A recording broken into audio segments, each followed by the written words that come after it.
안녕하십니까. 정양호 목사입니다. 로마서 설교 주석 시리즈에 들어오신 하나님의 자녀 여러분, 진심으로 환영합니다. 본 설교 주석 강해는 12개국어로 편집되어 있습니다. 로마서 설교 주석 강해를 시작하겠습니다. 로마서 설교 주석 제23강. 오늘은 로마서 3장 4절로 6절을 본문 말씀으로 로마서 설교 주석 23강을 시작하겠습니다. 로마서 본문을 봉독하겠습니다. 그럴 수 없느니라. 사람은 다 거짓되되 오직 하나님은 참되시다 할지어다. 기록된 바 주님께서 주의 말씀에 의롭다 하심을 얻으시고 판단 받으실 때 이기려 하심이라 함과 같으니라. 그러나 우리의 불의가 하나님의 의를 드러나게 하면 무슨 말을 하리요? 내가 사람의 말하는 대로 말하노니 진노를 내리시는 하나님이 불의하시냐? 결코 그렇지 아니하니라. 만일 그러하면 하나님께서 어찌 세상을 심판하시리요? 그럴 수 없느니라. 사람은 다 거짓되되 오직 하나님은 참되시다 할지어다. 기록된 바 주께서 주의 말씀에 의롭다 함을 얻으시고 판단 받으실 때 이기려 하심이라 함과 같으니라의 의미를 말씀드리겠습니다. 사랑하는 형제자매 여러분, 하나님의 신실하심이 없어지겠습니까? 그런 생각은 처음부터 하지 마십시오. 하나님은 참되시나 모든 사람은 다 거짓되며 하나님께서는 하나님의 말씀에 의롭다 하심을 받으시고 판단 받으실 때 이기려 하심이라고 하셨습니다.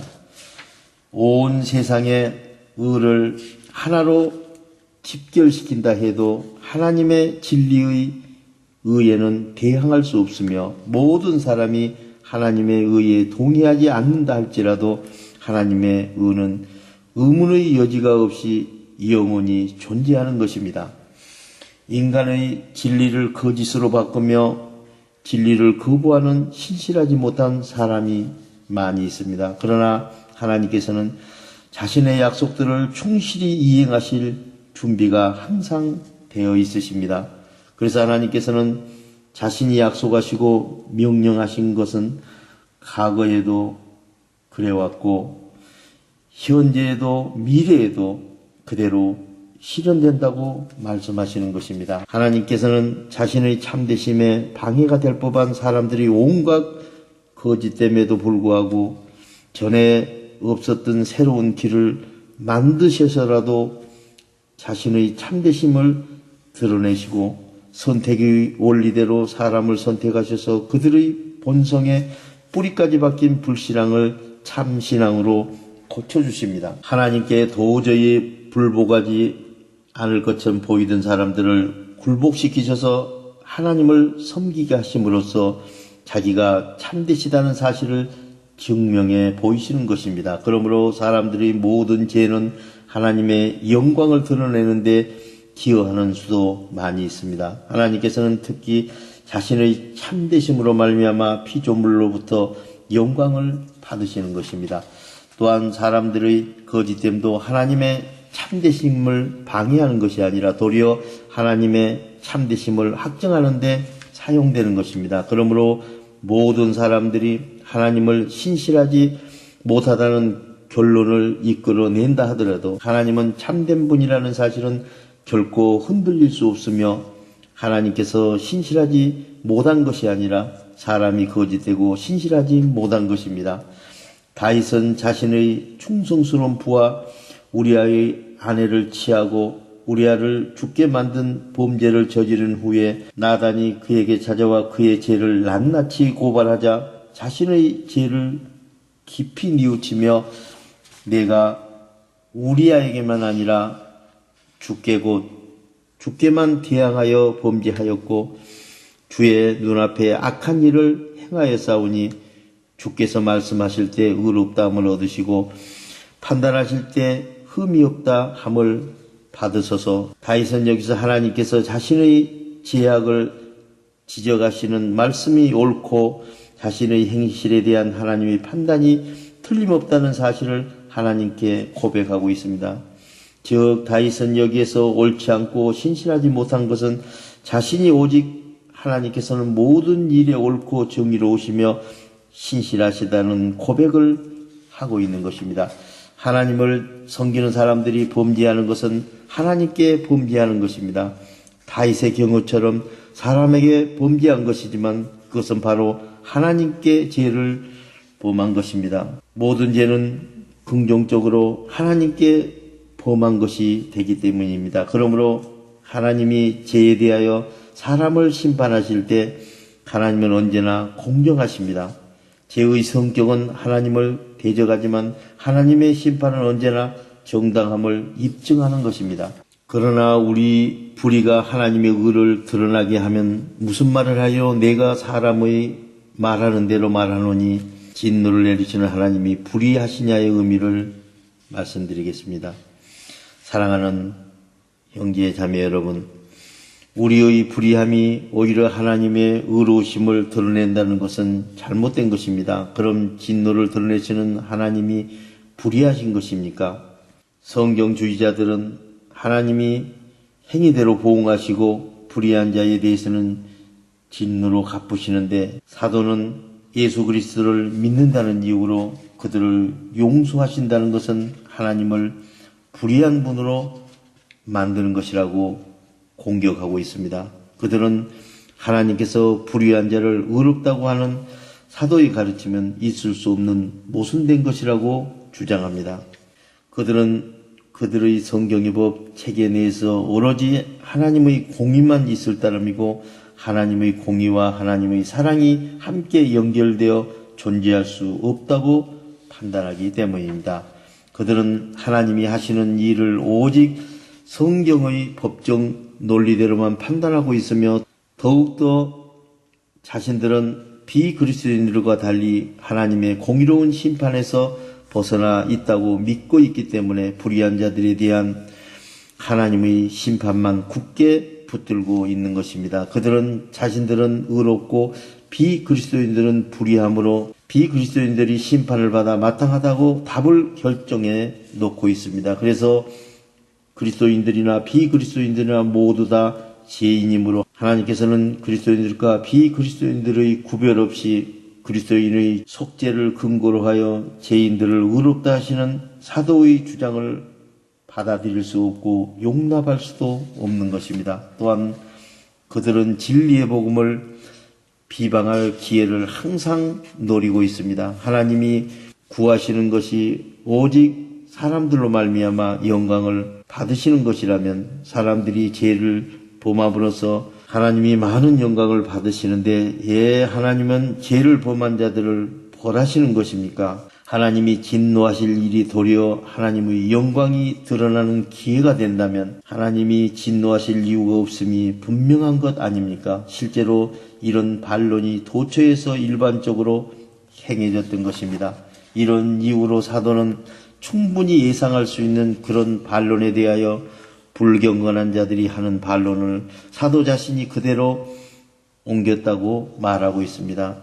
사도는 인간의 이성이라는 것이 언제나 하나님의 진리를 못마땅해서 공격하는 속성을 가지고 있다고 말하고 있습니다. 그래서 사도는 불경건한 자들이 말하는 대로라고 표현하는 것이 아니라 사람들이 말하는 대로라고 표현하고 있는 것입니다. 왜냐하면 하나님의 모든 신성들은 인성을 가진 육신에게는 논리에 맞지 않고 또한 인성을 가진 육신은 너무나 뻔뻔하고 오만방자해서 자기가 이해할 수 없는 하늘의 신성들을 공격하고 맞서는 것을 주저하지 않습니다. 이것으로부터 우리는 하나님 진리의 신성을 이해하고자 한다면 특히 우리 자신의 거짓 생각에서 벗어나 참 생각을 구해서 행동하여 구원을 이루어야 하는 것입니다.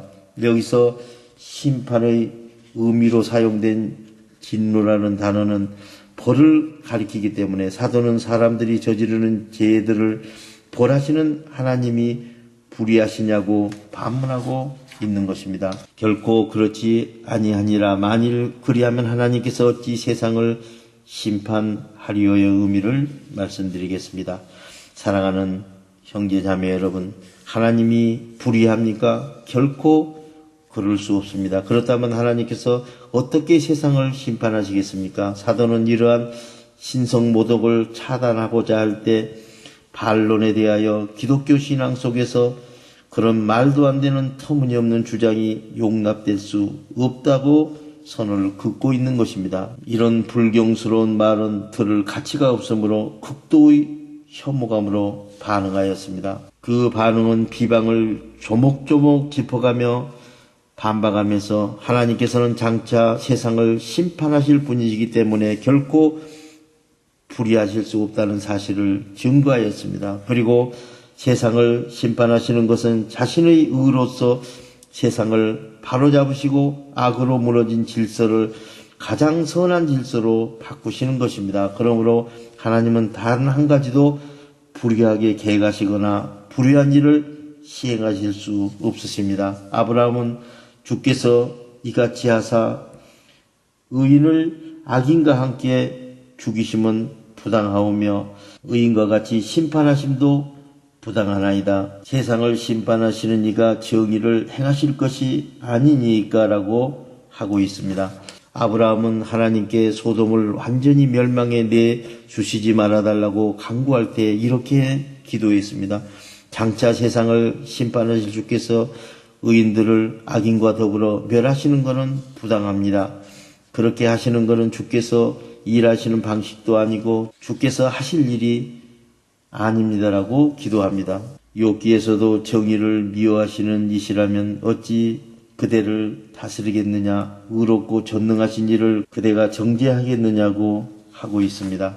사람들 가운데서는 불의한 재판관이 발견되지만 그런 일은 그들이 법과 권한을 무시하고 권세를 휘두르거나 별 생각 없이 권력을 잡거나 하여 그들이 스스로 타락한 까닭에 불의가 발생하게 되는 것입니다. 그러나 하나님과 관련해서는 불의는 일어날 수 없습니다. 그것은 하나님께 하시는 일이 모두 선이시기 때문입니다. 따라서 하나님은 본질상 재판장이시고 자기 자신을 부정하실 수 없으시기에 의로우실 수밖에 없는 것입니다. 그러므로 세상을 의로 다스리시는 것이 하나님의 고유한 본질이시기 때문에 하나님께서 불의하게 행하시기는 전혀 불가능한 것입니다. 그래서 하나님의 정의는 의로울 수밖에 없는 것입니다. 인간의 불의가 하나님의 의를 더 분명하게 드러낸다고 해도 그것은 인간의 불의는 본래 죄의 속성을 가지고 있으며 하나님의 정의는 인간의 불의를 압도해서 인간의 불의가 본래 저항했던 것과 또 다른 선에 기여하도록 하시기 때문입니다. 하나님께서 불의한 자를 심판하신 것이 부당한가? 많은 사람들은 하나님의 진노는 그분의 사랑의 성품과 모순된다고 말하고 있습니다. 하지만 하나님의 공정성에 대한 것은 이 세상 사회의 기준이 아니라 하나님 진리의 성품에 근거해서 심판하시는 것입니다. 그 진리의 심판 기준은 우리 마음이 평강의 환경이냐 아니면 두려움의 환경이냐와 마음 환경에 받은 생각이 성령의 참 생각이냐 아니면 사탄의 거짓 생각이냐입니다. 또한 성령의 참 생각으로 행동을 이루어 하나님께 영광을 돌렸느냐 아니면 사탄의 거짓 생각으로 행동을 이루어 사탄에게 영광을 돌렸느냐인 것입니다. 그러므로 사람의 인성과 하나님의 신성이 임마누엘의 진리로 하나 되어 있느냐 되어 있지 아니하였느냐가 심판의 기준이 되는 것입니다. 본 설교 주석은 유튜브와 카카오 스토리와 네이버에서 정량호 목사를 치고 들어가서 보실 수 있으며 홈페이지 www.abc4.org에서도 보실 수 있습니다. 본 설교의 원고가 필요하신 선교사님께서는 이메일 qw4400@naver.com으로 신청하시면 12개국어 설교 주석 원고를 보내드리겠습니다. 우리 모두 마음의 평강을 소유하고 성령의 생각으로 하나님의 진리 안에서 행동하는 하나님의 자녀 신분을 회복하시기를 우리 주 예수 그리스도 이름으로 축원합니다. 대단히 감사합니다.